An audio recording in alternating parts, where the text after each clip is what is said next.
In the industry and the market the way it is today, I've got a real message of hope and encouragement for all of you out there that might be feeling the pinch.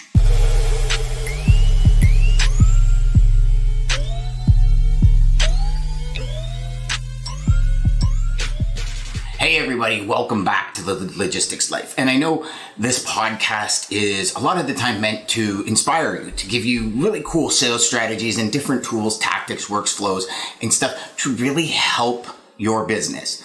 But today I want to talk to you about hope. I want to talk to you about inspiration because I'm feeling and seeing more and more. There's more layoffs. There's more people that I'm connecting with that are saying, Dan, I am trying everything in my power to find a job and I just can't find one anywhere. There's a lot of doom and gloom in the industry and I wanted to bring you a message of hope. So the message of hope is from one of my favorite books of all time, from one of my mentors. It's been a mentor of mine for almost a decade now, Brendon Burchard.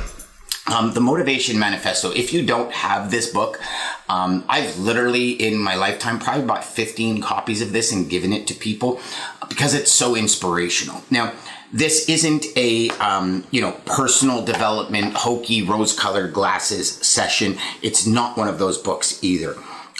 This is real positive motivation that really strikes at our soul, really gives us hope and feeling, right? Because I think, especially at this point in time, for all of you out there that might be feeling that disaster in your soul, that might be feeling the challenges, the issues, the heartache. I mean, I'm not discounting any of that. Trust me, after what I've lived through over the past couple of years, I understand what happens up here when things go wrong.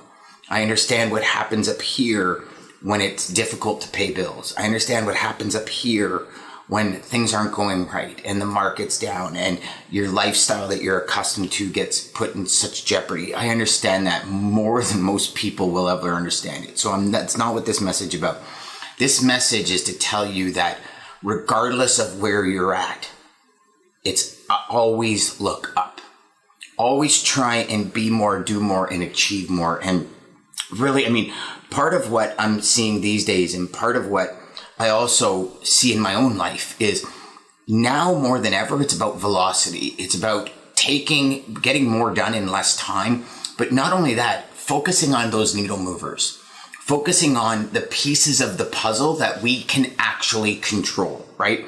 Tony Robbins said it once. He said, I forget where I heard it, but I heard him say, probably on YouTube if I had to guess. He said, here's the thing when it comes to life. There's two ways to go about it. One is if we can control things, then we do everything in our power to control it. So we should try not to let us stress us out. If we can't control it and it's put to the universe, it will be what it is. So we can't control that either. So in understanding that, I want to read you this passage, which is literally on the first page of this book, because I think it is so critical in the moment that we're facing right now, specifically in our industry. So it says, there's comes a time in our lives of those destined for greatness when we must stand before the mirror of meaning and ask, why having been endowed with the courageous heart of a lion, do we live like mice? We must look squarely into our own tired eyes and examine why we waste so much time sniffing at every distraction, why we cower at the thought of revealing our true selves to the world, why we scurry so quickly from conflict, and why we consent to play small. So think about that for a second. We've been endowed with the heart of a lion. Why do we play and live like mice? And again, I'm not discounting what some of you are going through right now. I'm really not. I'm having more and more conversations with people where they're getting to the end of the runway. That what they've done, what they've been able to secure, what they've been able to save is running out. I understand that. I understand that more than most. For 2 years, I basically had no income and I had to live off savings and stuff. this is just what I had to do. I had to deal with it, but I had to think of ways. I had to start really developing and focusing on what matters. And I can tell you one thing, in my day, as I would go through my day, and I think of pre and post, right? So you think of this as like, even, and I hate to keep coming back to this because I feel like we're so far gone from it, but I feel like it's also a very good juxtaposition where you can really determine that teeter-totter, pre-pandemic, post-pandemic, right? I look at that and I say to myself, how much time was wasted, going through the scrolling abyss, or maybe not making that sales call that we should have made, or maybe not standing up and having that direct conversation, beating around the bush. A lot of these things just wasted your time and energy. And for me, the question now becomes, every day when I wake up, it's, what is going to move the needle of my life, of my family's life, the most today? And then I do nothing but focus on that with wicked intention, with the utmost like everything gets turned off. I am using that focus. Now I have a Mac. I'm using that focus tool on my Mac more than ever now, because I literally eliminate all distractions to really get that done. And sometimes, I've had this conversation with y'all before. I used to go into my calendar and block off times. Now I've completely reversed the strategy. And, lawyers have had this strategy for decades. I mean, ever since I can remember, ever since I had my first meeting with a lawyer, I remember asking them, how do you plan your day? And he says, well, I obviously bill for my time. So when I'm billing for my time, I got to be very specific about how long I last. And he goes, and I can't just arbitrarily use up more time than it should take. He goes, so I don't plan my day. I go in and I start with the first thing. At the end of the first thing, I mark how much time it's been. And, for decades, I never operated like that. For decades, I just had this, I'm going to take an hour to do that. And then all of a sudden, I found that after that hour, it was like I took an hour and a half to do it. And then all of a sudden, it's that, that immediate feeling, I'm behind. And so, for me, it was that. It was focusing, okay, how do I reschedule myself so I don't get that anxiety, that feeling of being behind all the time? There's one. So maybe that's a needle mover for you, but like standing in the mirror and really looking at yourself in your own eyes, and you're probably tired right now, most people are, and saying to yourself, am I really doing everything in my power to move that needle as much as I can? What is going to move that needle? And how am I implementing that in every single piece of my life? How is that changing my results? Because I'll tell you one thing, results come in multiple forms. But as we go through all of this, one of the things that I do realize and I do notice is this. Sometimes we don't see the progression we're making. We don't see the benefits of what we're doing because we want this instantaneous thing. Right? I remember dealing with a lot of sales reps, and it's like, they see the guy making 30, 40 G's a week GP, and they want that right away. And if they don't get it in a definitive amount of time, usually, most people was like, oh, I want it in like 2 months. And it's like, that normally doesn't happen ever. But it's one of these things where I think sometimes we don't estimate the time properly. And I can tell you, well, as Brendan says in here, revealing your true self, our companies, we want more users. We want more customers. A lot of the times it doesn't happen in the time frame we expect it to happen. And I don't think that's a bad thing. I believe fully that we learn into the positions we get put in, and we learn into the success we have. I don't think it's given. I don't think it's granted. I don't think anything. I mean, everybody faces setbacks. They might not tell you about it because, unfortunately, that's the genre of social media is let's share with all the really cool things we're doing and all the successful things we're doing. It's kind of like gamblers. They never tell you about when they lose. They only tell about when they win. But they lose more than they win. And in business, we lose more than we win. But celebrate the losses and celebrate the victories. And for all of you out there that might be facing that situation where you've lost something, I encourage you, and trust me, it's tough. When I got cancer, this piece that I'm going to tell you was probably the toughest thing I've ever done in my life. But it was trying to find the benefit in it.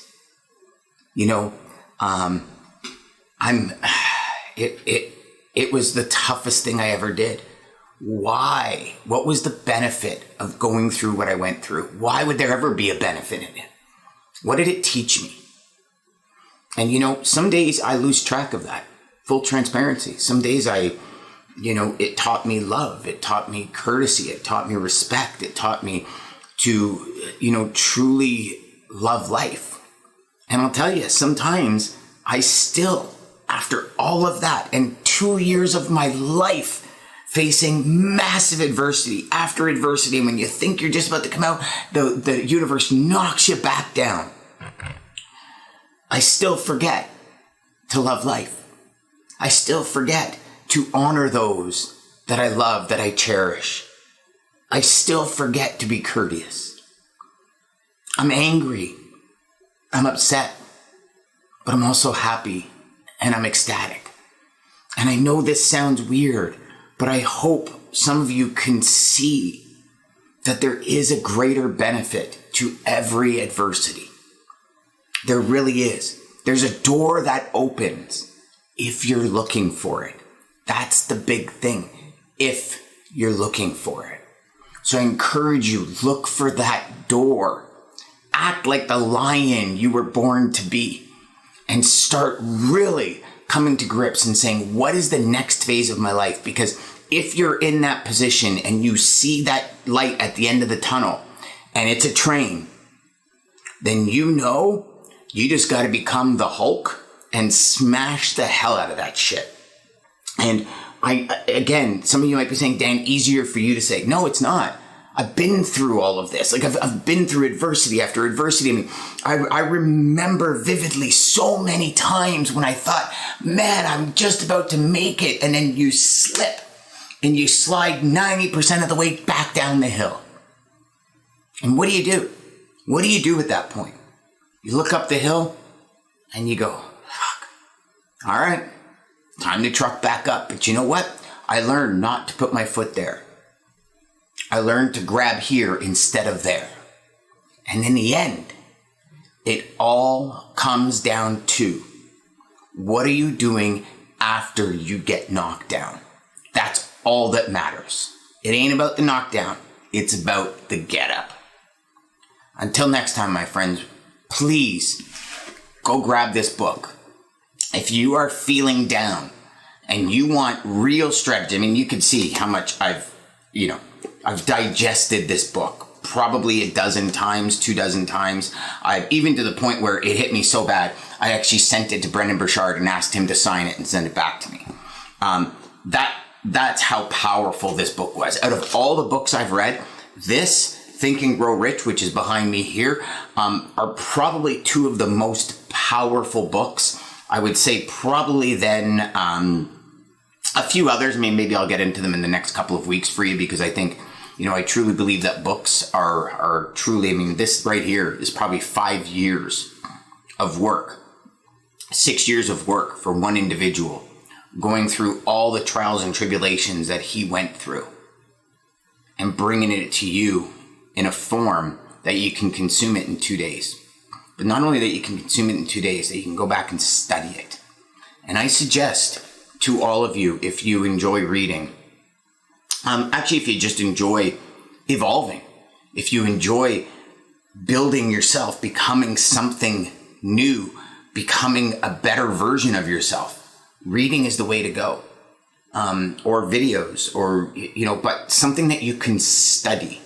Not just read it and say, yeah, that works. And yeah, okay, I'm going to do it. And you put it on the shelf and it becomes shelf help instead of self-help.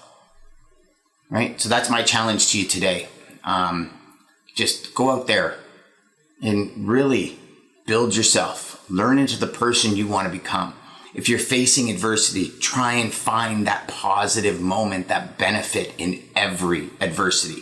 Because like Napoleon Hill said in Think and Grow Rich, with every adversity comes an equal or greater benefit. Now, a good friend of mine, Josh Hines, said, that's true if you want to look for it. So go look for it today. Take care, my friends. We'll see you soon.